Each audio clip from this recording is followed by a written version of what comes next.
slasher films right now, I think that they've improved with effects. A lot of the things look a lot more realistic, and you can definitely tell, like in the last Saw movie, they had an open cadaver, and that was really gruesome. I think it freaked a whole bunch of people out. They wanted to vomit there, just because it was an open dead body. Definitely the cinematography has been better. It's been the colors have been brighter and darker, and it's definitely added to the film compared to movies in the 70s. It just doesn't look as good as it does today.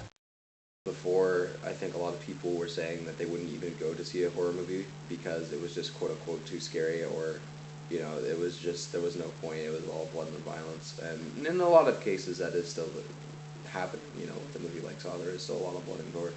But I think horror movies have been expanding to the point where they actually include some plot lines. With the 90s and stuff, you had a lot of shit coming out of there, like Scream. I know you did last summer. Those are all pretty much the same archetype. They had, like, the one chick who, runs around. She's, like, followed by some guy for no real reason that's ever made clear.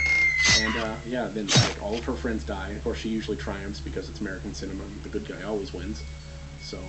And they're always repetitive. You always know somebody's coming behind. When you have a zoom in, naturally it leads the eye to like wonder what's around you. So then they always have a reveal. It's always the same shit. Naturally, like when you can't see something, then you almost assume something is there. So when you're watching something and you like there's people in the dark in the movie that are coming to kill people, then for some reason, even if it's just subconscious, you assume somebody's like behind you in the dark, and it just gives you like an extra added level of intensity. Slasher film is the height of irony.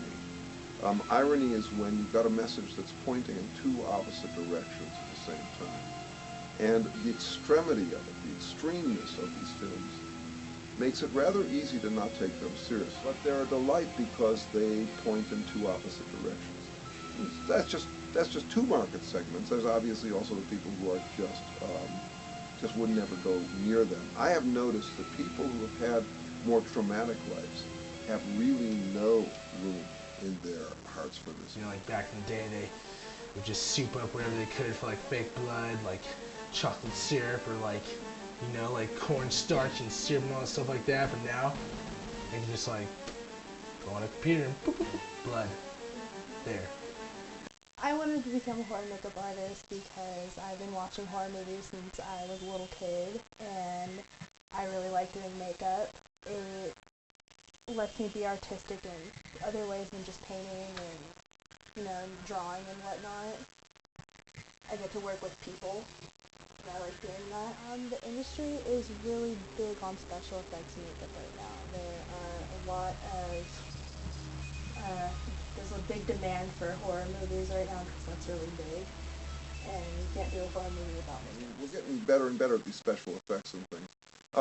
We know that to get people's attention, you've got to surprise them, do something they have not seen before.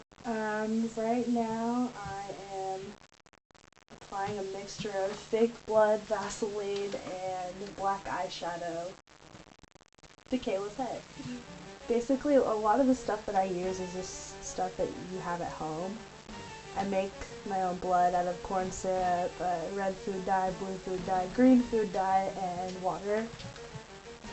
And then you can mix in cornstarch and flour to make it chunky. The evolution of slasher films, I think, has definitely evolved because now you don't really see a person walking around with a knife. It's more elaborate, and there are traps, like in Saw and Hostel.